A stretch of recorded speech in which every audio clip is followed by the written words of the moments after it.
এবছরের অভিজ্ঞতা কি এই কেপিএল টুর্নামেন্ট নিয়ে একটু শেয়ার করুন দর্শক বন্ধুদের সাথে।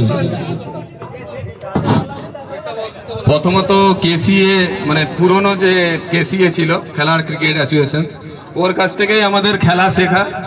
প্রথমত যখন পনপান্ডার মাঠে প্রথম খেলা হতো আমরা উইকেট নিয়ে যেতাম। এই ভোলেদা, বাপ্পাদা, গুন্টাদা আজকে খেলছে, তো এখনো এরা খেলছে।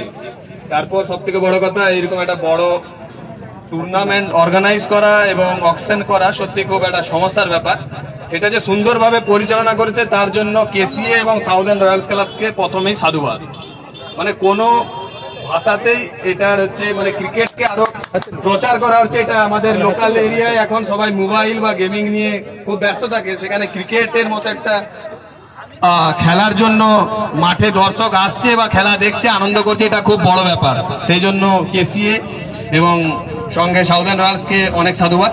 এবং এই দক্ষিণ খেলারের মাঠ আমার সেই প্রথম থেকে আমারও ক্রিকেট লাইফ প্রায় 20 বছর মতো হয়েই গেল।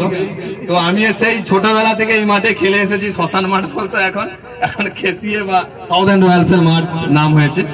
তো সত্যি খুব ভালো অর্গানাইজেশন আর ভালোভাবে রিপ্রেজেন্ট করেছে। বাইরে থেকে অনেক প্লেয়ার আসছে খেলতে, এটা আমাদের লোকাল এরিয়ার কাছে খুব একটা ভালো ব্যাপার। ক্রিকেটকে আমরা আরো ভালোভাবে রিপ্রেজেন্ট করছি। পরবর্তী সময়ে আরো জুনিয়র ছেলে উঠে আসবে, এটা আমরা আশা করি।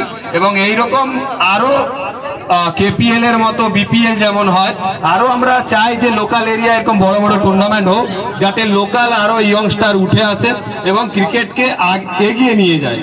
আর সবাই ভালো থাকবে এবং সুস্থ থাকবে।